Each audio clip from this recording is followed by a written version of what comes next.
So there's two potential outcomes for why that might be.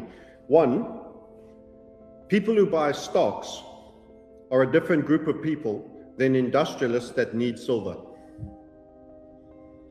So where's the demand coming that's driving the silver price? This is not a retail silver squeeze the bankers thing. Retail is a small component of this, and they've done margin increases.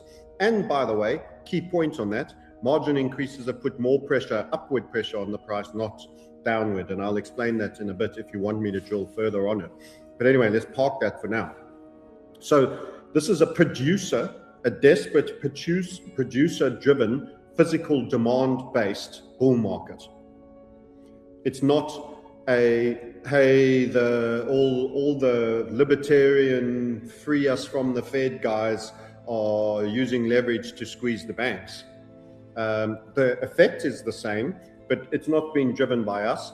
It's not being driven by anything apart from people don't consider themselves to own silver truly unless they've had it delivered and it's under their control. And there is a loss of confidence in the system. This is a confidence-based crisis and trust in the system. The fiat and the debt is debasement, one of the same, fiat and debt. They're not separate assets. One is fiat later and one is fiat today. And we're in a debasement cycle. And when I draw these silvers in that parabola, the debt debasement is in this parabola, and you end up, when you add the two lines, with gold that holds value. You add them two together. So the one parabola that is inverted is causing the other parabola that is normally ascendant. And that's where we are. And silver is the anti-fiat. We've used and coined the phrase. I don't. One or two people copied us once or twice, but I don't see it gaining any traction. But it's the best way of saying it. There's a fiat and there's an anti-fiat. People can do it with religion and have a Christ and an antichrist. I don't see why they can't do it. And I see it very much in the same spiritual kind of war, if you'll excuse the analogies and the topic drift into all sorts of other areas. But the anti-fiat are precious metals. Gold is the king anti-fiat, silver is the queen. But the queen actually gets consumed and has a physical delivery issue. Gold can be recycled, and there's a lot of it stored in bullion. So we're getting a turbo on top of a turbo. Gold is the turbo and the king of the turbo. Silver is the twin turbo because it's got the production shortage to the consumption. And every new tech that they want us in that is battery driven, all the reasons for making it more efficient, like the solid state battery, if you were to get a solid state battery, those do 900 Ks range for a car, by the way. If 20% of that take up was in that solid state battery, why would you want the old battery, which the solid state charges in 8 minutes, or gets to at least 80% charge, I think it is, in 8 minutes. That's as long as you normally take to fill gas on an ICE engine. I don't like battery and I won't be doing it. I'll resist as long as I can, but that's a moot point. The health benefits and all the other stuff. But they want everyone in a battery car so they can remotely control you and call you in and track and trace you like they do with their phone. And that's going to take off. People are going to want 900K range, and they're going to want less of a depreciation cycle. Think the Porsche Taycan, very nicely finished, but you've got a 55,000 pound battery change after 4 years because the range each year reduces on use. So, more than 60% of silver futures are now demanding physical delivery, a level the paper market was never designed to handle. This isn't retail speculation or a social media squeeze. It's producers, industrial users, and large holders refusing cash settlement and insisting on metal in hand. Margin hikes were supposed to cool the market. Instead, they made it worse by choking forward supply and forcing miners to delay selling. According to Rick Rule, when delivery replaces rollover, silver stops being a trade and becomes a stress test. And that's when price discovery turns real. There's so many drivers, silver's going to run. Your question was, why miners not so much yet? Because retail is wrecked in terms of investment. We're in a stagflationary environment. We're going to roll into a hyper-stag, the extremer version of it.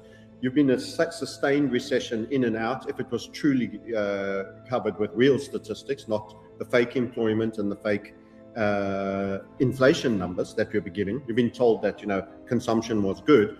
Well, that's in increased expenditure. Well, that's on the fact that the dollar buys you much less. If your grocery shopping cost you 5 years ago, $350 for you and your girlfriend, and it now costs you $600, you are spending more. GDP has gone up. Well, that's a bad measure if you're not adjusting it fully for the inflationary effect. So we've said the grand lie of inflation. So your retail investor is wrecked. That's who's not being able to get in there on any grand scale. Then you have to think about the big guys and the institutions. Banks don't want to vote for Christmas. Turkeys don't vote for Christmas. The last thing they want to do is start buying silver until they've first covered all their shorts and got out. So they're trying to do that. That's what's happening. There's rumors about UBS. I'm sure you heard them as well. And the SMB saying you need to close out. And I don't think they can feasibly do it. But anyway, so institutions and banks and ETFs, where everybody's saving money. Everybody got crowded out of making their own decisions long time ago and bought ETFs. And because of technology being what it is, the technology ETFs were it. So everybody's historically got all their performance from Mag 7. And in fact, the indices often haven't gone up if you take out Mag 7. So what we actually have is a crowded out trade brought by computer buying because it's cheap and overweighting into ever grander stocks. So we have mega trillion, 5 trillion market cap individual stocks that are hopelessly overvalued, and we have silver miners that are grossly undervalued because everyone else is lazy and wants cheap entrance into the market and thinks what performed for the previous decade and the previous decade before that is going to continue to perform. And our point on 2020, why I said it's the most important call we ever made, is that the thing turned. Debt and fiat started to collapse. And in fact, the NASDAQ is not performing divided by gold, the only accepted true unit of account when you are in fast devaluing, I think always, but specifically and especially when you're in a fast devaluing fiat and debt debasement time. I was just looking at the US, the Japanese 2-year and the 10-year. They are parabolas up in the interest rates, which means the valuations are parabolas down.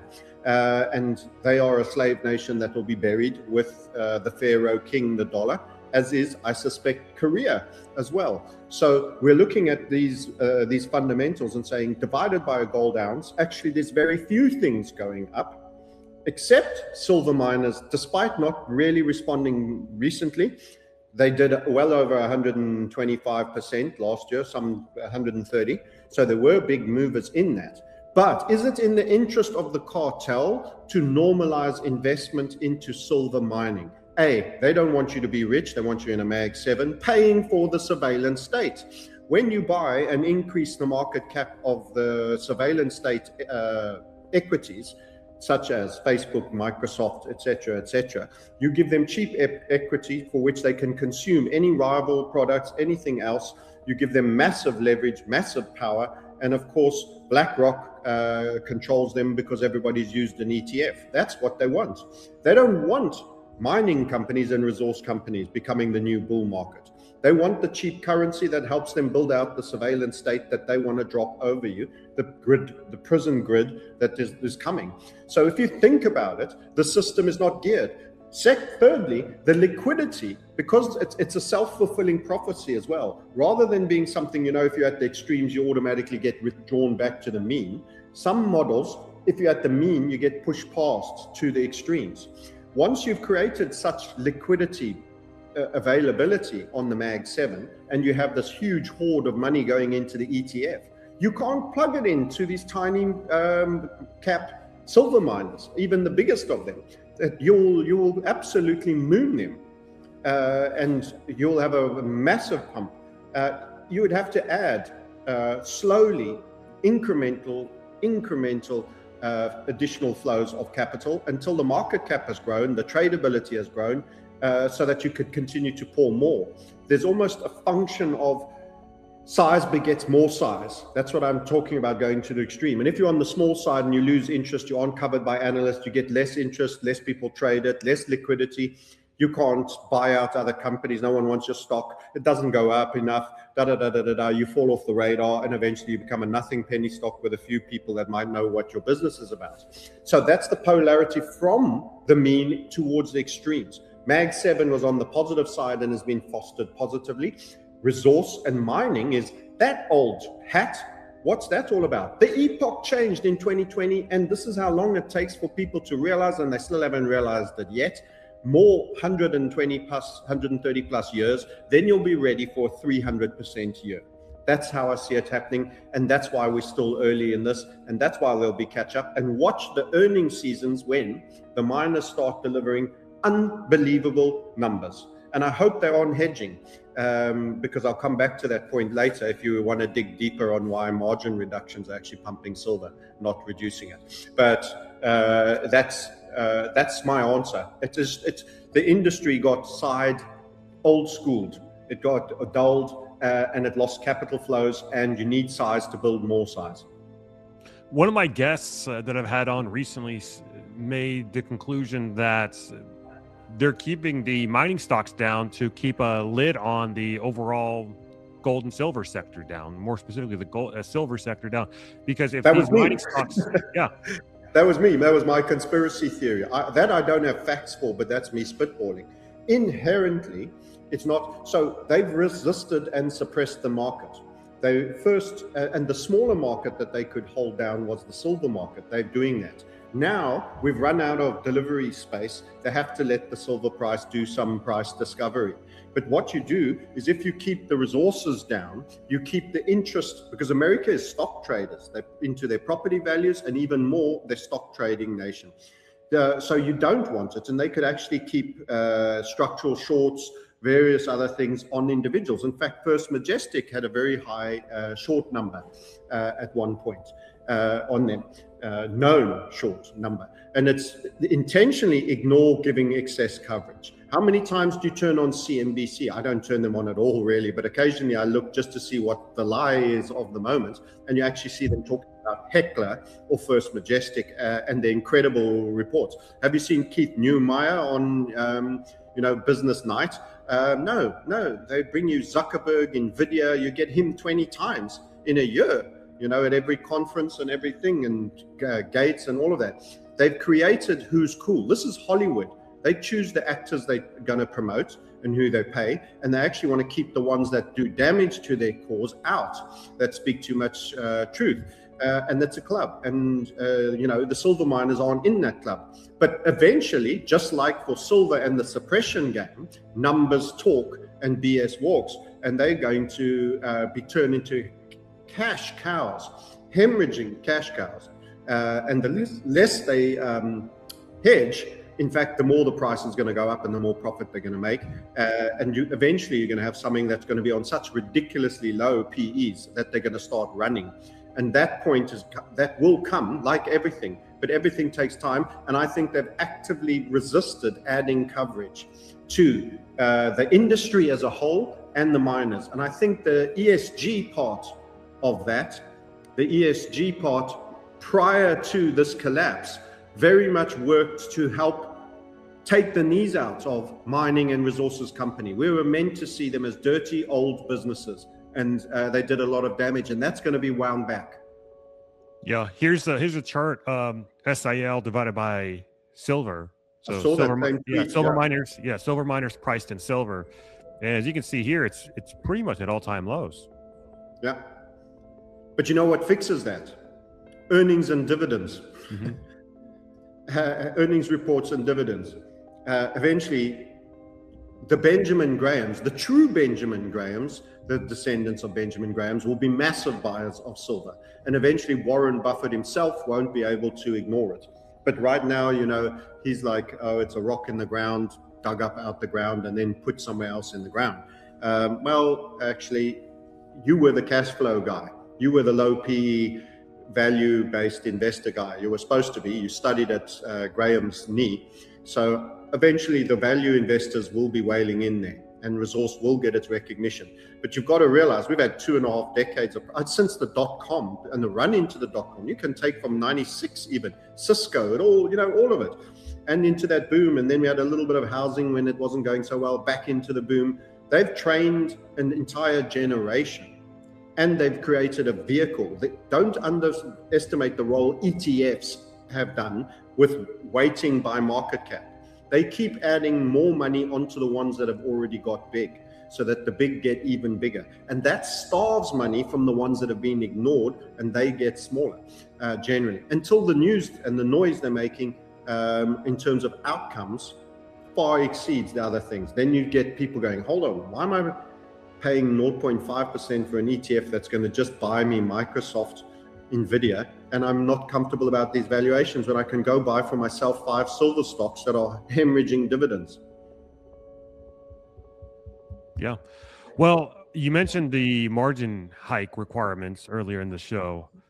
A lot of people tend to think that they're bearish for the price of silver, but you're saying that it's bullish. Why is that? Yeah, and it's counterintuitive entirely. It depends what kind of run you have.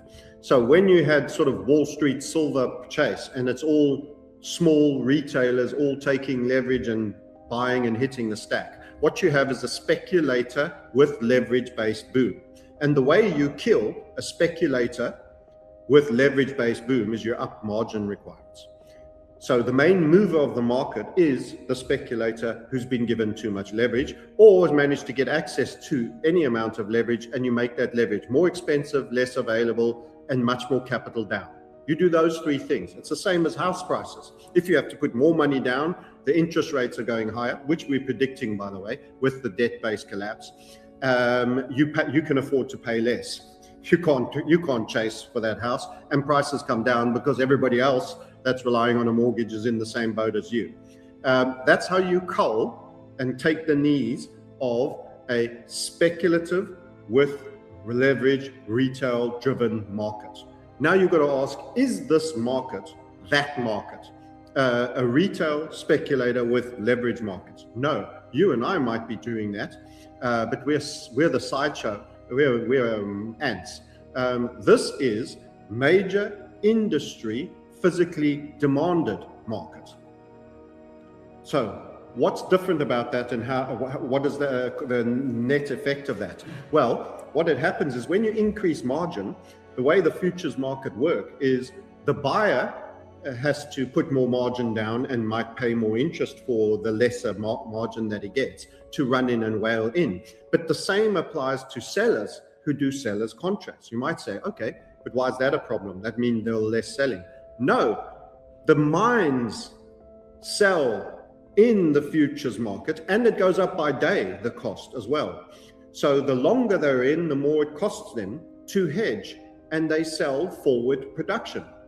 So when you increase the costs of them forward selling their production, and by duration as well, they say, well, we'll hold off a little longer. We're saving some money by not forward selling, and the price in the market is pretty good, as you can imagine. So they then don't bring it as soon, and they don't do it for as long, and it reduces supply of producers, which is the miners, making available, because you push their costs. Remember, they have an accountant and a treasury that will be looking at this and go, they've made it more expensive for us to go there and sell it. And we sell it and we hold the contract until, for 3 months. Why don't we just wait till the last week? You've saved a bunch of money by doing that. You've saved a bunch of money. And they're the ones that bring big contracts. You and I might buy one contract which has 5 by 1,000 industrial bars. Most retail, not buying 1,000-ounce industrial bars, by the way, in the futures market. I have, but most retail, 10 ounces, 100 ounces, maybe you get 100 ounce, from Scottsdale, and it's a nice little brick. People aren't buying the ugliest sin industrial use margin.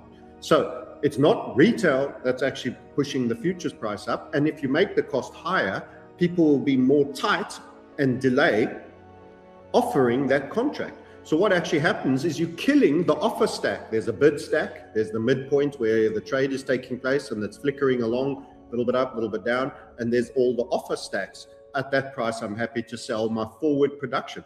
Remember, markets are used not just for speculators. There's the commodity, the business interests, the operators. Though I'm trying to remember what the phrase is. I'm having a bit of a brain fart, but the industrials, the commercials, they call it. When you get the breakdown on retail, commercial, speculators, etc. The miners are the commercials. So they'll choose more selectively. And given the price market, they also don't need to rush. So why should they pay more to rush to do what for a long time, just to hit a rate when it's already deep in the money and possibly going deeper. They're in greed mode now, and they can hold off. So what it actually does is it reduces the offer stack. And then those that are squeezed and in a suppressed situation, think UBS, as if the story is true. We don't know, there's rumor, there's everything. We've always suspected certain banks are going to be hit, American ones, European ones. They now have to chase much higher to get a certain number of contracts closed. So they have to bid more aggressively. And that's why you're getting the parabola move. And you've got that 60-year of suppression all having to be made right very, very quickly. And you've gone and made it worse. You've poured fuel on the fire by making it expensive for suppliers. Remember, it's not being driven by retail guys with leverage. We're not it. It's being driven by lack of supply and real delivery. The markets have turned real delivery. Where you previously used to have low percentages of delivery and it was all speculate and cash market, you're now having 60% being marked for delivery. That changes the game. It makes it a real market, and that's when you start to get real prices. Silver didn't move because of excitement or speculation. It moved because the market structure changed. When the majority of contracts stop rolling and start demanding delivery, the paper system is forced to confront physical limits. Margin hikes, rising costs for forward selling, and delayed supply didn't cool the market. They tightened it. As Rick Rule explains, this is the moment silver stops behaving like a financial instrument and starts behaving like a scarce industrial metal again. Now that you understand why delivery demand changes everything, the next thing you need to understand is what this forces next across gold, mining equities, and the broader financial system. And that's exactly what the next video on this channel breaks down.